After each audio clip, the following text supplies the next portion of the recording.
Welcome. பேரனுடைய பிரியோர்களை எங்களை பெறாமல் பெற்றெடுத்த தாய்மார்களே, வருங்கால வாலிபர்களே, எதிர்கால இளைஞர்களே, முன்னை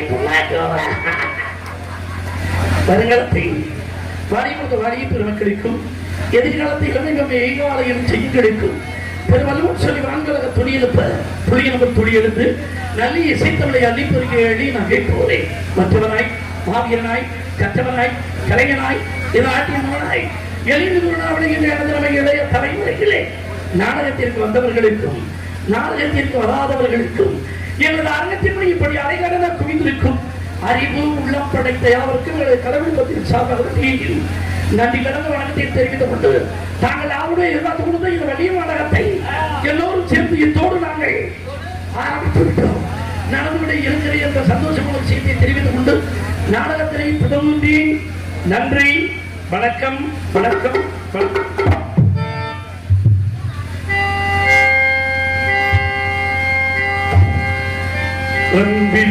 எல்லாம் தமக்குரியார் கண்புடையார் என்று உரிய பிறர்க்கு தெய்வத்தாள் ஆகாது முயற்சி கூறிகள் குளம் என்று பாடுவோம்.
ஒளியமங்கலம் கிராமம் அருகில் ஸ்ரீ வேங்கம்பட்டி ஸ்ரீ முத்துமாரியம்மன் கோவில் திருவிழாவை முன்னிட்டு 8ஆம் பண்டவக்குடி சேர்வைக்காரன்பட்டி பொதுமக்களால் நடத்தப்படும் நாடக விழாவை முன்னிட்டு அரங்க மேடையில் நடத்திருக்கும் நாடகம் கோவணி மணந்த குடிமலர் வேடத்தெரியமா மானா மங்கியா நம்ம வேங்கம்பட்டியில முத்துமாரியம்மனுக்கு திருவிழா வச்சு அந்த திருவிழாவில் வள்ளிக்கும் முருகனுக்கும் கல்யாணம் பண்றதாக 8ஆம் மண்டல படித்தார்கள் சேர்வைக்காரன் பற்றி மக்கள் எல்லாம் ஒன்று சேர்த்து முடிவு பண்ணி வள்ளிக்கு முருகனுக்கும் கல்யாணம் பண்றதாக முடிவு பண்ணி பொண்ணு மாப்பிள்ளையை கூட்டிக்கிட்டு வர சொல்லி அட்வான்ஸ் கொடுத்துட்டேன். நாங்க பொண்ணு மாப்பிள்ளையை கூட்டிட்டு வந்துட்டேன். இதுக்கு பேர் என்ன நாடக மேடையா கல்யாணத்துக்கு என்ன கல்யாணங்கள்யா? இவங்கெல்லாம் நாடகத்தில் வந்திருக்கா நீங்க நினைக்கிறீங்களா? மேரேஜ் கல்யாணம் விடாது கோமாளி பேர் இளமுனே நம்மள கல்யாணம் பண்ணி சொல்றானே ஒரு பேரை நம்மளை விழிச்சு மொய்யுது என்று சொல்றானோ என்னமோ அப்படி யார் சேர்ப்புல கையை விடுன்னு சொல்ல பார்க்க வேணாம். நீங்க அமைதியா இருக்கிறது எங்களுக்கு 1000 ரூபாய் மெய் கொடுத்தது. அதுக்காக நீங்க அமைதியா இருங்க, சத்தம் போடாம இருங்க, தூங்காதீங்க. அப்படி நான் யாருக்கும் புத்தி சொல்ற மாதிரி இல்லை. எனக்கே புத்தி இல்லாம தானே அவ ஆங்கில சம்பளத்தை கொண்டு போய் பிராந்தி கடையில மொழியாய் எழுதிக்கிட்டு இருக்கு. அதனால தூங்குறவங்க தூங்குங்க, நாடகம் பார்க்கறவங்க பாருங்க. இது என்ன மனுஷனுக்கு நடக்க வேண்டிய கல்யாணமா?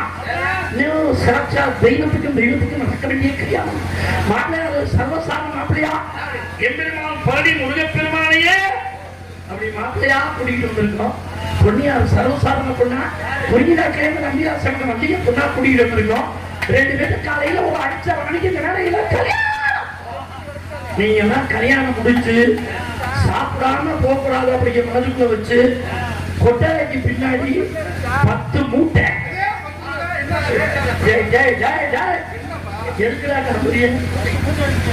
தம்பி நீங்க நினைக்கிற சாராய மூட்டையில தம்பி அது மட்டும் கிடைச்சிச்சு அந்த ஊருக்கு நம்ம 2 பேரும் குடியே போயிடுவோம். நீங்க நினைக்கிற சாராய மூட்டை இல்லமோ அரிசி முட்டை வந்துகிட்டு இருக்கு. எல்லாருமே அமைதியாக சாப்பிடுவோம். கேட்டவங்க நடக்க போகும் திருமண விழாவிலே பக்கமிடம் சொல்லக்கூடிய பக்காமிடத்தை சிப்பதற்காக நாயகத்துக்கு வந்தார்கள் ரவிராஜாவை ஆர்வமா கூட்டிட்டு வந்திருக்கான்.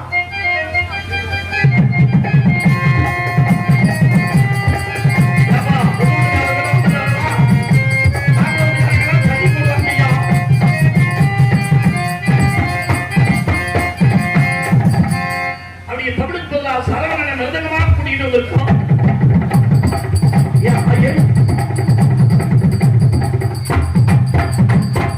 அப்படி ஒத்துக்கு திண்டுக்கல் ராஜேந்திரனை ஆளுநருக்காக கூட்டிட்டு வந்திருக்கோம். இத்தனையும் சேர்த்து காலையில கல்யாணம் ஏதாவது இத்தனை பேர் சொல்லிட்டானே நாடகத்தை ஆரம்பிச்சுட்டு முதல்ல வந்து உலகிக்கு நிற்கிற பரதேசி போய் யாரும் கேட்பார். நான் தானுங்க முருகனுக்கு துணையா வந்த இடும்பேன். இடம்பெண்ணு இருந்தால் இடம்பெண்ணு இருக்கத்தானே செய்யும். இன்னைக்கு வந்திருக்கிற இடம்பியா தள்ளி பொப்பர தேங்காய்க்கு உள்ள குடுமி மாதிரி.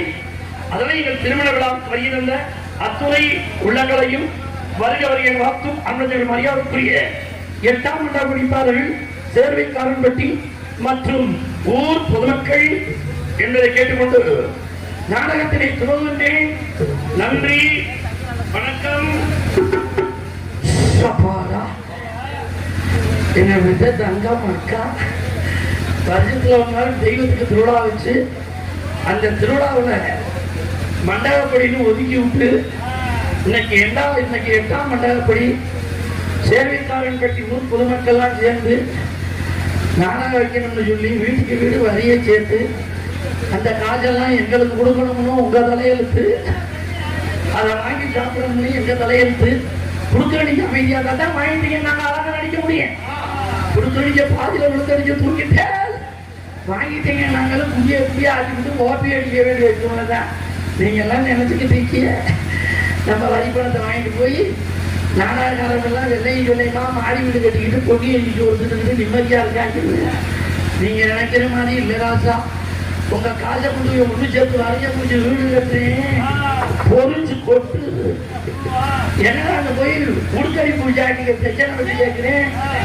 அந்த ஆளு சொல்றாப்புல வரிக்காசு வாங்கிட்டீங்க நீ எப்படா உருப்புடுங்க அப்படின்ற எந்த விஷயம் தெரியுமானுங்களே. உழைச்சிட்டு வாங்குற காசு சிமெண்ட் போடாமே சரக்குன்னு போய் ஒட்டுது. உழைக்காம வாங்குற காசு எவ்வளவுதான் சிமெண்ட் போட்டாலும் 3ஆம் நாள் பொறிஞ்சு கொட்டு. என் வீடு பொறிஞ்சு கொட்டாங்க இருக்குன்னா உங்கள் அம்பான பார்வை, உங்கள் அருமையான பார்வை எங்கள் மீது பட்டுக்கொண்டே இருக்க வேண்டும் என்பதை கேட்டுக்கொண்டு ஒரே பிரச்சனை, எங்க போனாலும் பிரச்சனை. கொண்டாடிக்கிட்டு போய் சோறு போடுறீங்கிறேன் எல்லாம் வளர மாட்டேங்கிறான். இந்த ஒரு வாரமாவே அப்படின்னு இருக்கு. பெத்த பிள்ளைகிட்ட போய் தண்ணி கொண்டுட்டு வராங்கன்னு போய் எழுந்திரிச்சு போய் முண்டுக்கிறான். அவ்வளவு மரியாதை இருக்காது. ஏன்னா எனக்கே சந்தேகம் வந்துச்சு. இந்த ஒரு வாரமா இந்த பிரச்சனை நமக்கு நடந்துட்டு இருக்கு, இது என்ன வாடா இருக்கு அப்படின்ட்டு என் சாதகத்தை எடுத்துக்கொண்டு போய் சோசிய காற்றை கொடுத்து, ஐயா இதை செத்த பார்த்து சொல்லியான்னு அவரு சாதகத்தை வாங்கி பார்த்துட்டு பிரிச்சு வச்சுட்டு பேசாம உட்காந்துட்டாரு. நான் கேட்டேன், யோ சாதகத்தை பார்க்கத்தானே கொண்டுட்டு வந்தேன், என் சாதகத்துல என்ன நடக்குன்னு சொல்லியா? அவர் சொன்னாரு, தம்பி நான் சொல்றேன்னு கோவிச்சே கூடாதுன்னு. என்ன ஐயா? தம்பி இன்னும் ஒரு வாரத்துக்கு நீ எவன்கிட்ட பேசினாலும் சரி உன்னைய தூக்கி போட்டு மிதிப்பாங்கலாம் அப்படிங்கிற. ஒரு வாரத்துக்கு ஆட்ட பிடிச்சாலும் தூக்கி போட்டு மிதிப்பாங்கலாம். என்னையா சொல்றேன்? சோதியை சொல்றது சரியா போச்சா? சொல்லி வாய் கூட முழுக்க உடனே எனக்கு பிரச்சனை ஏற்படுது பாரு. என்னையா சொல்லிக்கிட்டு முதல்ல சாதகம் வச்ச புரியா அப்படின்னு கோபத்துல சாதகத்தை வாங்கிட்டு வந்து வீட்டுல வச்சுட்டு மறுநாள் நாடகம் ட்ரெஸ் எல்லாம் மாட்டிட்டேன், பவுடர் எல்லாம் போட்டுட்டேன், சைட்ல வந்து நின்னே பாரு. சோசியம் சொன்னது யாரும் வந்துருச்சு. ஆஹா, ஒரு வாரத்துக்கு தூக்கி போட்டு மிதிப்பாங்கன்னு சோசியம் சொல்லிட்டாரே, நம்மளை என்னது பேசிவிடாம என்ன போட்டு பயத்துல வந்து பாமாரி வந்துட்டேன், பாட்டை பாடி போட்டு எதுக்குமே சொல்லல. அமைதி என் இனிய தமிழ் மக்களே. இந்த ஒரு வார்த்தை சொன்னேன், சோசியம் சொன்னது படிச்சு போச்சு. நடு கூடத்துல ஒருத்தர் எந்திரிச்சு வந்தேன்னா சிலுவாய பேத்து விடுவாண்டா, நாங்கெல்லாம் அமைதியா தாண்டா இருக்கோம், நீ தாண்டா மயக்க போட்டு கத்திக்கிட்டு கிடக்க, முதல்ல வாய பொத்துடா அப்படிங்கிற. அண்ணே ப்ளீஸ் போய் உட்கார்னே, உனக்கு பத்தாட்டி நான் தர்றேன்னே. உட்கார்னே, என் பைப்ல கிடக்குனே ரெண்டு பாட்டு அப்புறம் தர்றேன்னே. நான் எந்த இளவு பிராண்டி படுத்துற பாடு தண்ணியில இந்த நாளோட நான் அம்மனை குட்டியா கிடந்தேன் சத்தியமங்கலத்துக்கு நாள் ரோட்ல. அப்புறம் எந்திரிச்சு பார்த்தா சரி தண்ணியை போட்டுட்டான்னு படுத்துறாங்க. அப்படி ஆகி போச்சு. உடனே அவன் அங்க நின்று சொல்றேன், வந்தேன்னா சிவாய பேத்து போண்டா, நாங்கெல்லாம் அமைதியா தாண்டா இருக்கோம், நீ தாண்டா மைக்க போட்டு பேசிக்கிட்டே இருக்க. பேசுறது என் கடமை, கேட்கறது உன் கடமை. பொத்துக்கிட்டு நாடகத்தை பாரியாங்க. அவன் அங்கேருந்து சொல்றான், ஊரு விட்டு ஊரு மகிழ வந்து எந்த வாயுமையை பொத்த முடியும் அப்படிங்கிற. யோ பொத்திக்கிட்டு உட்காரியா, இது நாடகத்தை கெடுத்துருவாங்க அப்படிங்கிற. அங்கேருந்து சொல்றான், அப்படியாடா இன்னும் அரை மணி நேரத்துல இந்த நாடகத்தை கலச்சு காட்டுறான். அது எப்படா எனக்கு நேரம் சரியில்லை அவனுக்கு.